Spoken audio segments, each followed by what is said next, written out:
Applying for a business credit card for the first time can be a pretty nerve-wracking process if you've never done it before.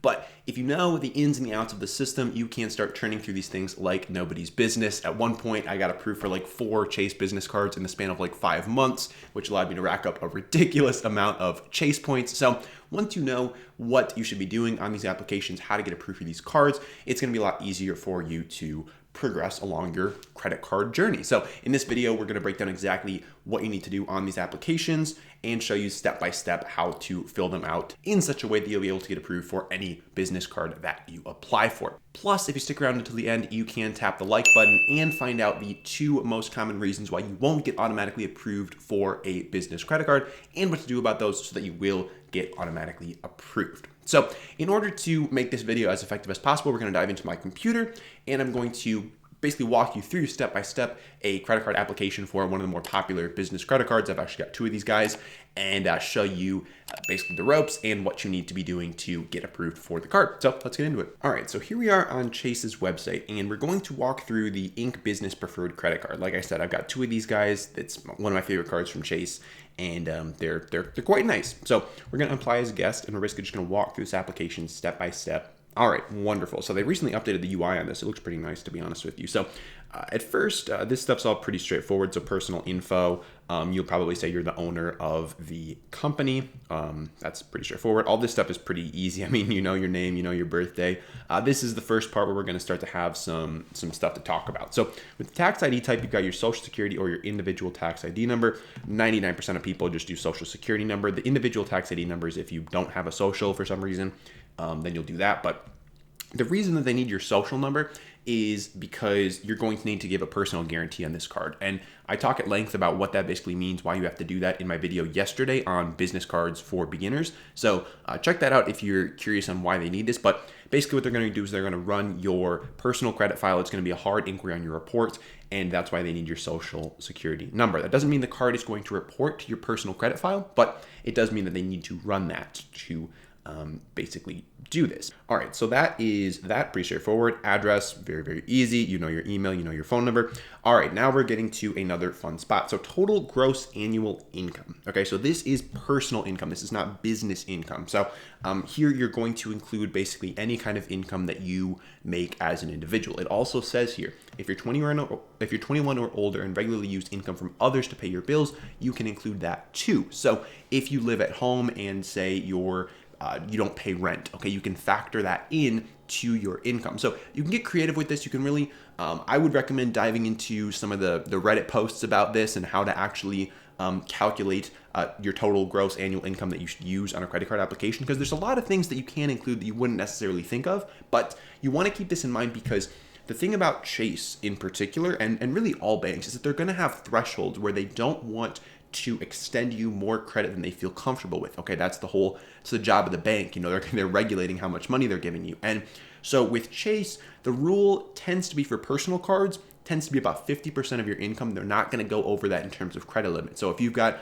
$100,000 income, they're not going to extend you a total of $50,000 or more of credit through Chase cards. Okay, so basically what this means is, say you've already got $45,000 worth of credit limit from Chase, you apply for a new card, they're going to hit that wall at 50. They're only going to give you $5,000 more of credit. So you want to keep that in mind when you're applying for business cards. And what I personally do is before I apply for any kind of business card, I'm going in and I'm lowering my limits on other cards that I don't need those high limits on. So for example, the last business card I applied for, before I did it, I went in and lowered the limits on 2 of my other business cards from Chase down, I believe, $5,000 each. I dropped each of them by $5,000 to give me $10,000 of room for this new card that I was going to apply for. So I would highly, if you're bumping up against those limits, think about doing that. If you only have one Chase business card and you have plenty of wiggle room left, I mean, like, don't worry about it. But this does apply to both your business and your personal cards. So if you've got $30,000 in limits on personal, $20,000 limits on business, and your income's $100,000, you have hit that 50% threshold. And that's not a hard and fast rule, okay? They're not gonna cap you exactly at 50, but you really want to avoid going over 50. And another reason for that is because of your debt to income ratio. So On Chase's website, in the credit card education section, they have a whole article about debt to income ratio and why it's important. And basically what they say here, they set their own thresholds on where they want your debt to income ratio to be. And as you can see here, they want your debt to income ratio to be 36% or less. Once you hit that 50% or more, that's when they're like, I don't know about this. So you want to make sure that you're keeping your debt to income ratio, which is just the comparison of how much debt you have outstanding to how much income you have, as low as possible. And this isn't exactly the same thing that I was just talking about in terms of your credit limit versus income, but it's similar and related. So when it comes to your total annual income here, just keep that in mind, that that's kind of why they're asking you this question. And be cognizant of your other limits with Chase and with other banks. Because Chase, again, they're not going to want to just like throw money at you left and right. Like, they want to make sure that you are able to manage this, and that 50% threshold is kind of where they're going to cap you at. So that's total gross annual income. Again, I could make a whole video on just that, but that's kind of what you need to know in order to fill that out correctly. And again, I would dig deeper into Reddit and really think about what other things you could be including within that, because there tends to be more than people would think of off the bat. So that's that. Now we're into business info. Okay, that was all personal stuff. Now we're getting into the business stuff. So in terms of your legal business structure, most people are going to choose either LLC or sole proprietorship. Okay, LLC, if you've created a business entity and you've filed the paperwork with your state, and you have an LLC, there's really three types of ways that you can file or that you can apply for a business credit card. Okay, you can apply using an LLC and an EIN. EIN is your employer identification number. So if you have an LLC, you should get an EIN, okay? And your EIN, you can see that down here, okay? An EIN is a free thing that you can get from the IRS. If you Google free EIN number, first result should be irs.gov, boom, apply for an employer identification number online. Do this, don't pay someone $50 to get you one of these things, it's free. And you can just go in here, apply online now, you can get one in like 15 minutes, okay? So do that if you're going to apply as an LLC.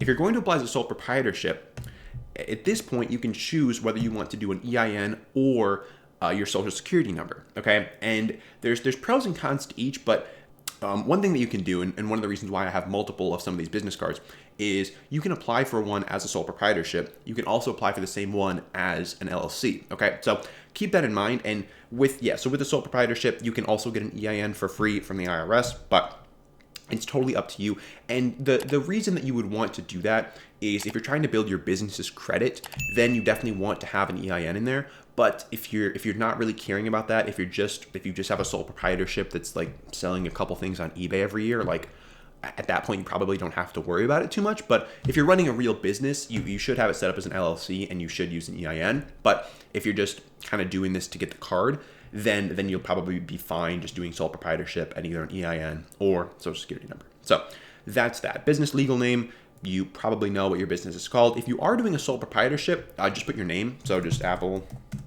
oops, can't even spell my name.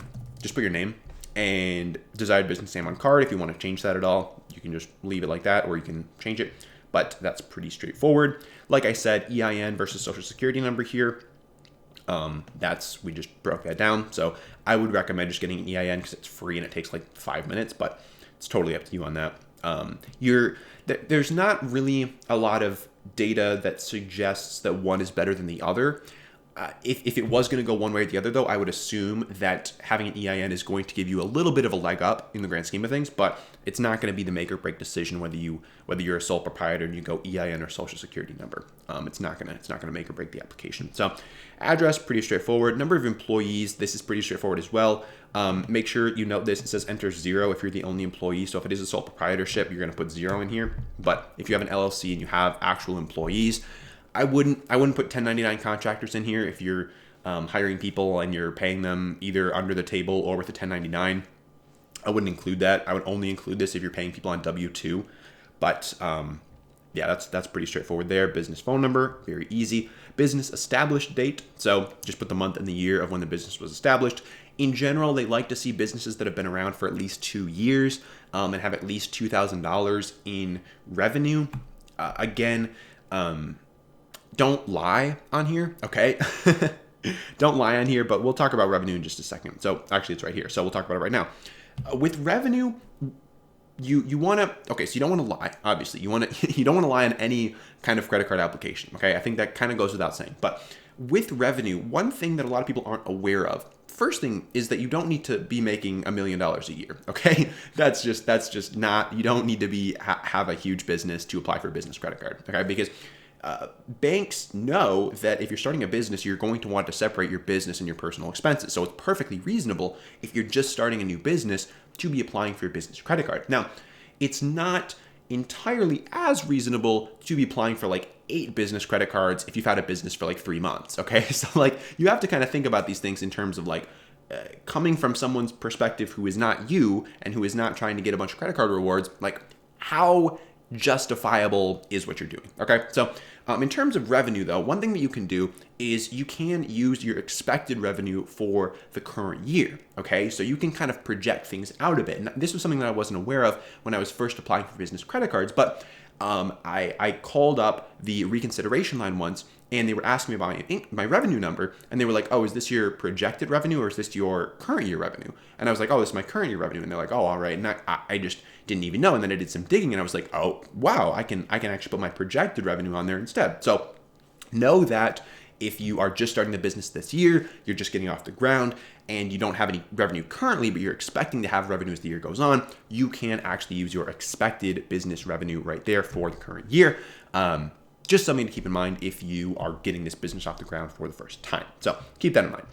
Business category. So I want to break down 2 pretty common examples here because there's a lot of options in here. It can be kind of intimidating because you have to go like 3 levels deep on these things. And so the 2 most common things that I'm expecting you probably have going if you're watching this video are some kind of like e-commerce business online, or some kind of like agency, whether it's like a marketing agency, a PR agency, whatever. So I'm going to break both of those down really quickly just so that you know what categories to pick for those. So in terms of e-commerce, it's pretty straightforward. You're going to want to go to retail and then this one that says non-store retail, because you don't unless you have an actual store, but I'm assuming you're an e-commerce business. So and then in business type, what you're going to do is you are going to say other miscellaneous store retailers.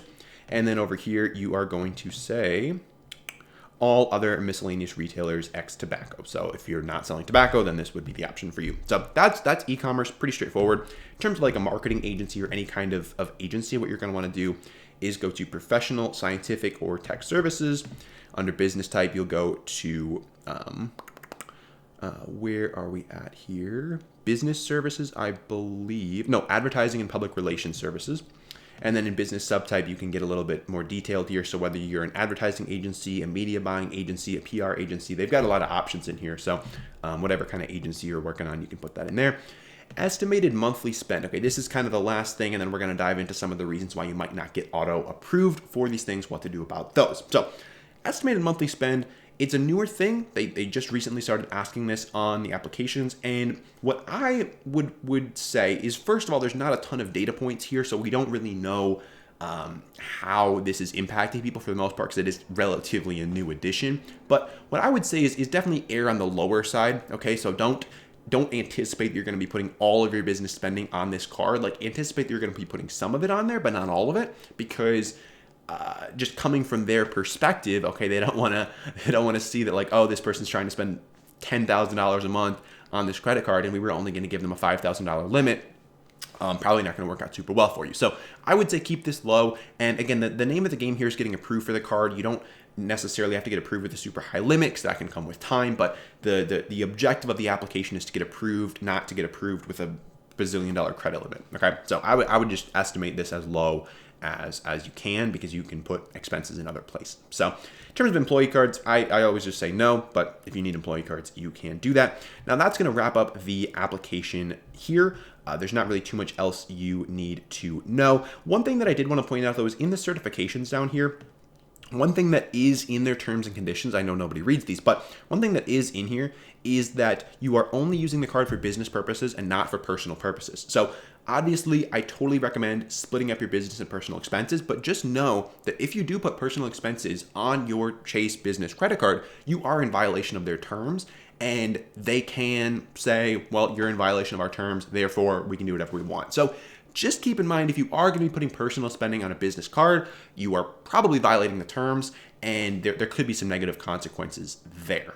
All right, so to wrap things up here, the two most likely reasons why you are going to not get auto approved for this card is one, they need to prove that your business actually exists. Okay, so if you're applying as an LLC with an EIN, they're going to need to prove that your business exists, and they're going to want to prove three things. Okay, they're going to want to prove the name of your business, the EIN, and the address. And the easiest way to send them a piece of documentation that has all three of those on it is when you apply for an EIN through the IRS, they're going to send you a PDF of an EIN letter.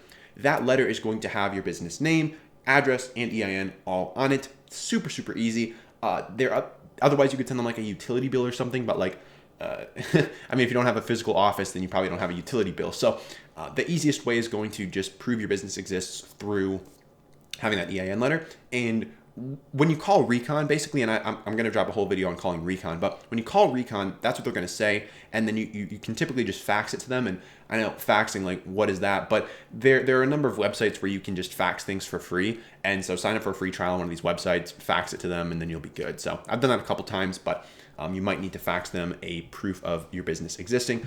Also, second thing is proving your income. So I've called Recon a couple times and they needed to confirm my income.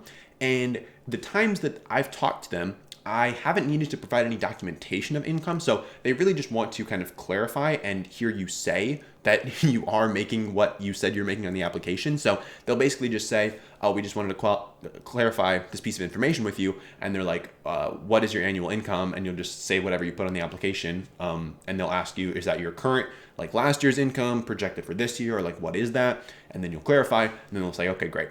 And so those are the main two reasons why you are going to not get auto approved. And personally, that's what's happened to me on like probably 3 or so Chase applications. I've just needed to clarify one of those two things. And then once I do that, they're like, boom, you're approved, cards in the mail. So know those two things. And the next thing you should do is click the subscribe button down below and then check out this video over here where I dive into everything you need to know about business cards for beginners. I really dive in depth, everything you need to know to get started with business credit cards. So make sure you check that out, and I will see you tomorrow.